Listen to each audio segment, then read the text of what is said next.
எதுக்கு ப்ரோ டோனி? எதுக்கு டோனி? நான் உங்களே கேட்குறேன் ப்ரோ, டோனி எதுக்கு கீப்பிங் ப்ரோ? என்ன ப்ரோ, அடுத்து வர ஜெனரேஷனுக்கு கீப்பிங் பண்ண விட்டுட்டு கம்முன்னு விட்டு பாருங்க. எதனால இவ்வளவு சீக்கிரமா நாங்க எல்லாம் வெளியே வரோம்? எங்க இருந்து வரீங்க ப்ரோ? சரி, தோனி பத்தி உங்களுக்கு என்ன தெரியும் சொல்லுங்க. தோனி பத்தி நீங்க என்ன தெரிஞ்சுக்கிட்டீங்க? ஆமாம், இந்த சீரீஸில் ஆடலை, 3 மேட்ச் கன்சிக்யூட்டிவாக தோற்றுட்டாங்க. ஓகே, ஸோ அதுக்கு தோனியே தான் ஃபுல்லாக காரணமா? வேணா ஒன்று பண்ணலாமா? தோனியை பேட்டிங் பண்ணி, தோனியை பவுலிங் போட்டு, தோனியை கீப்பிங் பண்ணி, தோனியை ஃபீல்டிங் பண்ண சொல்லிடலாமா? அப்போ நீங்கள் சொல்லுங்கள் தோனி தான் எல்லாத்துக்கும் காரணம்ன்ட்டு. அதே மாதிரி நீங்களாக வாங்க வாங்க வாங்கன்னு இந்தியன் டூவில் வர கமலஹாசனை கூப்பிட்ற மாதிரி நீங்களாக கூப்பிடுவீங்க. அதை செகண்ட் ஹாஃபில் வர மாதிரி நீங்களாக போங்க போங்க, go back Dhoni, go back டோனிம்பீங்க. என்ன நினச்சிட்ருக்கீங்க? உங்களுக்கு ஜெயிச்சா ஒரு கண்ணோட்டம், தோத்தா ஒரு கண்ணோட்டமே. கேமை ஈக்குவலாக பார்க்க தெரியாதா? The winning or loss part of game, அதை புரிஞ்சுக்குங்க. சரி, நீங்கள் சொல்கிற பேச்சுக்கு வச்சுக்கலாம், டோனி இந்த வயசில் எதுக்கு ஆடுறாருன்னு. லாஸ்ட்டு மேட்ச் வரைக்கும் அவர் எந்த இதுலேயுமே டக் அவுட் ஆக கிடையாது. ஸோ லாஸ்ட்டு மேட்சுக்குள்ளே 12 பாலுக்கு 27 ரன்ஸ் பக்கம் அடித்தார். ஆனால் கடைசி வரலும் பஞ்சாப் ஒரு பயமுறுத்தினார் தெரியுமா? மற்ற எல்லா பிளேயருமே யங் பிளேயர் எல்லாமே தடுமாறும்போது இவர் ஆடினார். வேறு என்ன வேணும்? இந்த ஏஜில் அவரால் அவ்வளோதான் முடியும். அவர் ஃபேன்ஸுக்காக ஆடிட்டுருக்காரு. நாங்களே அதை பற்றி கவலைப்படல. இந்த சிஎஸ்கே ஃபேன்ஸ்லாம் தோனி தேவையில்லை, எதுக்கு இப்படி பண்ணுறாரு அப்படின்னு கேட்குறாங்களே, அதை சொல்கிறீங்களா? ஆமாம் இருக்காங்க. யார் தெரியுங்களா? இந்த கொரோனா பேட்சில் 10th 12th பாஸ் பண்ணாங்க பார்த்தீங்களா? அந்த மாதிரி இந்த ஏதாவது ஒரு ஐபிஎல்லில் இல்லை 23லேயோ இல்லை அதுக்கு முன்னாடி அப்போயோ கப்பு ஜெயிச்சப்போ தோனிக்கு ஃபேனாக மாறி இருப்பானுங்கள்ல, அவனுங்க தான் இதை பற்றி பேசுகிறானுங்க ஆக்சுவலாக. ஏன்னா அவனுங்களுக்கு தான் அவரோட ஹிஸ்ட்ரி எதுவும் தெரியாது. அதனால் பார்க்க ஒரு ஃபஸ்ட்டில் ஹைப்லேயே வந்திருப்பானுங்க. எல்லோரும் ஹைப்பில் வரும்போது இவனும் கூட வந்திருப்பானுங்க. இப்போ பார்க்க ட்ரோல் பண்ணும்போது ஆமாம் தோனி சரியில்லை, தேவையில்லை டீமுக்கு, எதுக்கு ஆடுறாப்புல, அது இதுன்னு உளறி தள்ளிட்டுருக்கானுங்க.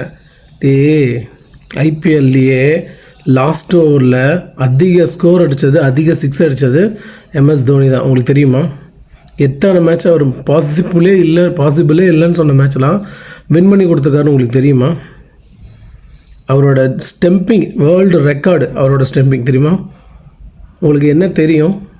ஐசிசி ட்ராஃபிஸ் எல்லாத்தையும் ஜெயிச்சு அவர் கேப்டன்னா அது தோனி, அது தெரியுமா உங்களுக்கு? ஸோ உங்களுக்கு சின்ன ஒரு ஹிஸ்ட்ரி சொல்லணும்னு நான் ஆசைப்பட்றேன். 1996 போன்னு நினைக்கிறேன், 2020க்கு மேலே நினைக்கிறேன். ஸோ கிரிக்கெட்டை ஆஸ்திரேலியாங்கிற ஒரு ஜாம்பவான் டீம் ரூல் பண்ணிகிட்டு இருந்தானுங்க கண்டினியூஸாக. எந்த வேர்ல்டு கப் வந்தாலுமே ஆஸ்திரேலியா டீம் தான் அடிச்சுக்கிட்டு இருந்தானுங்க.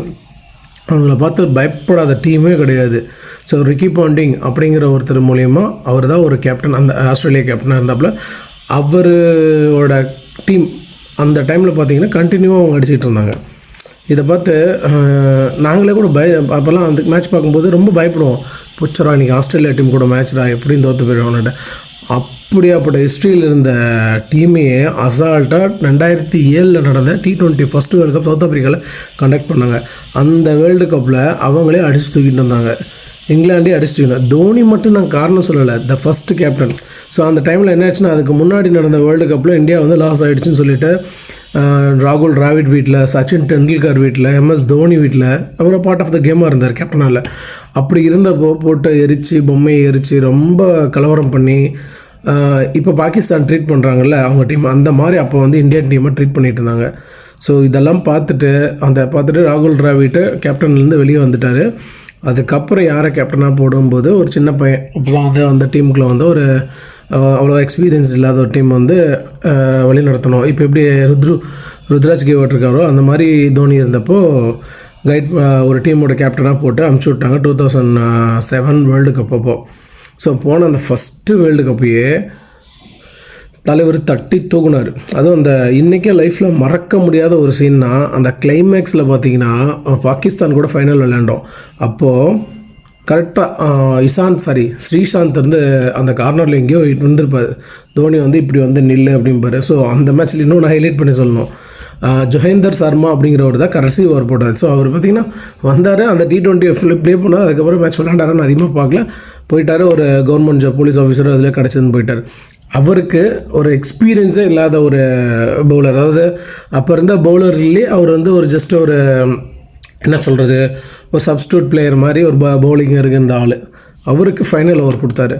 அவர் அதே மாதிரி பவுல் பண்ணாப்புல அந்த லாஸ்ட் பால்லையும் என்னமோ நினைக்கிறேன் பாகிஸ்தான் பிளேயர் ஒருத்தர் ஆடுவார், அடித்து அப்படியே கீப்பிங்கில் 6 அடிக்க தூக்கி விடுவார். ஆனால் அங்கே ஸ்ரீசாந்த் கையில் பிடிச்சிட்டு வருவார். அந்த கேட்ச் வந்து எங்களால் இன்றைக்கும் மறக்க முடியாது. அந்த வேர்ல்டு கப் ஒன்று 2011 இதே மாதிரி தான் வந்துட்டு இருந்தது. ஸோ நிறைய மேட்ச்சு அடித்து தூக்கிட்டு வந்தாங்க. ஆனால் ஃபைனல் பற்றி தான் நான் பேச விரும்புகிறேன். ஃபைனலில் the most part of the கேம்னா அதை வந்து தோனின்னு சொல்ல மாட்டேன், கௌதம் கம்பீர். இன்னமும் அவரோட அழுக்கு புடஞ்ச டிஷர்ட்டை ஃப்ரேம் பண்ணி வச்சுருக்காங்க. அவர் தான் 93 97 சம்திங் எனக்கு ஞாபகம் இல்லை. அந்த ஸ்கோரை அடிச்சுட்டு வந்துட்டு கிளைமேக்ஸில் பார்த்தீங்கன்னா அவுட் ஆகிட்டார். ஒரு ரன் அவுட்லேயே எதுலையோ தான் ஆனார், சரி ஞாபகம் இல்லை. ஆனால் அந்த மேட்சோட முக்கியமான சொல்லணும், வேர்ல்டு கப்பே நம்பி இருந்த 2 பேர், சச்சின் டெண்டுல்கர், சேவாக். அவங்க அடுத்து மலிங்கா ஓவரில் அவுட் ஆகிட்டு போயிட்டாங்க. அதுக்கப்புறம் தான் வந்து நின்று ஆடினவர் தான் கௌதம் கம்பீர். அவர் ஆடி முடித்ததுக்கப்புறம் அடுத்து ஒரு நல்ல ஒரு பார்ட்னர்ஷிப் தேவைப்பட்டுச்சு. ரொம்ப 272 சம்திங் அந்த லைனில் தான் ஒரு டார்கெட்டாக இருந்துச்சு.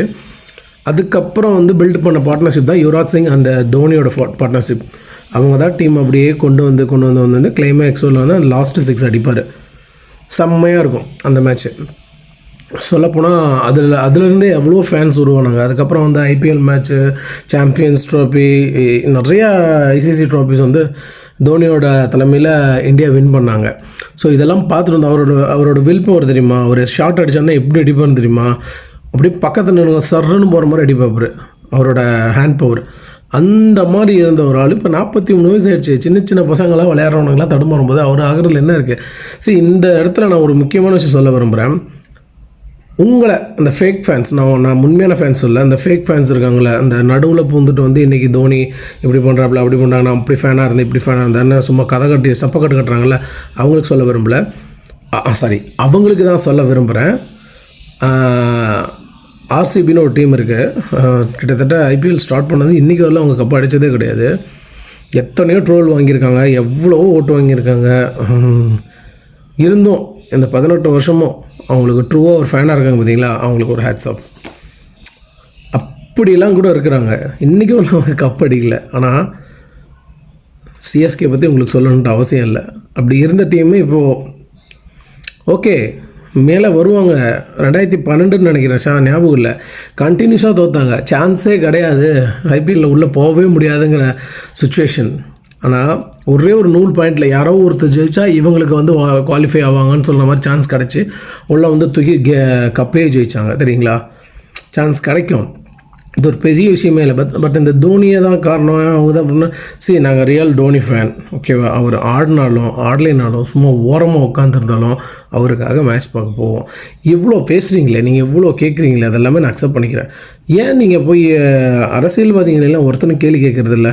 கண்ணை மூடிட்டு போய் ஓட்டி போடுறாங்க, அவனுங்களே ஜெயிக்கிறானுங்க, 5 வருஷம் ஆட்சியில் இருக்கானுங்க. சரி, இந்த கிரிக்கெட்னால உன் ஃபேமிலியில் ஏதாவது இம்பேக்ட் ஆக போதா? இல்லை உனக்கு ரேஷன் கார்டில் சோறு ஏதாவது அரிசி போட மாட்டாங்களா? இல்லை உனக்கு விலைவாசி ஏற போகுதா? ஜஸ்ட் இது என்டர்டெயின்மெண்ட். இதை போய் அவங்க பர்ஃபார்ம் பண்ணல, அவங்கள தூக்கணும், அவர் எடுக்கணும், அவர் வயசாகிடுச்சுன்ட்டு போய் பாரு. ஆட்சியில் இருக்க எல்லாருமே பரம்பரை ஏமாற்றிட்டே திரிகிறாங்க. ஆனாலும் திருப்பி அவங்களே கொண்டாந்து கூட்டத்தனமாக உட்கார வைக்கிறீங்க. எங்கே ரியாக்ஷன் கொடுக்கணுமோ அங்கே வாயை மூடிட்டு இருக்கீங்க. ஆனால் எங்கே ஒரு என்டர்டெயின்மெண்ட்டாக பார்க்கணுமோ அதை வந்து ஒரு ரியல் ஆட்சியில் நடக்க வேண்டிய, அதாவது அவங்களால தான் இந்த இதே நடக்குது, பாகுபலி தூக்கி நிறுத்துகிற மாதிரி.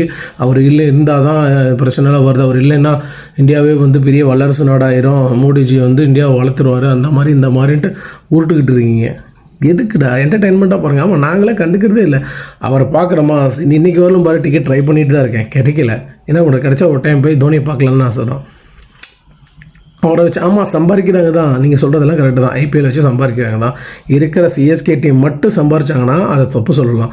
என்னப்பா சிஎஸ்கே வந்து சம்பாதிக்க முடியாது, எல்லா டீமும் சம்பாதிக்கிறாங்க. அதில் most part of the IPL யாருன்னா சிஎஸ்கே டீம்னால தான் அதிக வசூல் வருது, எல்லாமே நடக்குது, அந்த ஃப்ரான்ச்சைஸ்னால தான் எல்லாமே கிடைக்குதுங்கிறனால தான் அந்த ஐபிக்கு வச்சுருக்காங்க. ஸோ இதெல்லாம் தெரியாமல் சும்மா பேசிக்காக இந்த மேல் புல் மட்டும் மேய்ஞ்சிட்டு வந்து நான் இது அவர் இப்படி பண்ணுறாரு அப்படி பண்ணுறாருன்னு வந்து இங்கே ஏதாவது சப்பக்கட்டு கட்டிகிட்டு இருந்தீங்கன்னா வேஸ்ட் ஆஃப் டைம். எங்களுக்கு தெரியும் யார் தோனின்னா, அவர் எப்படியாப்பட்ட ஆளுன்னு தெரியும், எப்படி மேட்ச்சுன்னு தெரியும், எங்களுக்கு எப்படி கிரிக்கெட் பார்க்கணுன்னு தெரியும். So waste of time. எங்களுக்கு யார் தோனின்னு தெரியும், அவர் எப்படி பார்க்கணுன்னு எங்களுக்கு தெரியும், கிரிக்கெட் எப்படி பார்க்கணுன்னு எங்களுக்கு தெரியும். ஸோ நீங்கள் உங்கள் வாயை மூடிக்கிட்டு உங்கள் வேலையை மட்டும் பாருங்கள், அதை மற்றதெல்லாம் அவங்களுக்கு நடக்கும். நிறைய ட்ரோல் வீடியோவில் பார்த்தேன், அதனால் ரொம்ப தாங்கலை, அதனால தான் இந்த வீடியோ உங்களுக்கு பதிவு பண்ணிக்கிறேன். அடுத்து இந்த மாதிரி ஒரு வீடியோவில் நம்ம பார்க்கலாம். பாய்.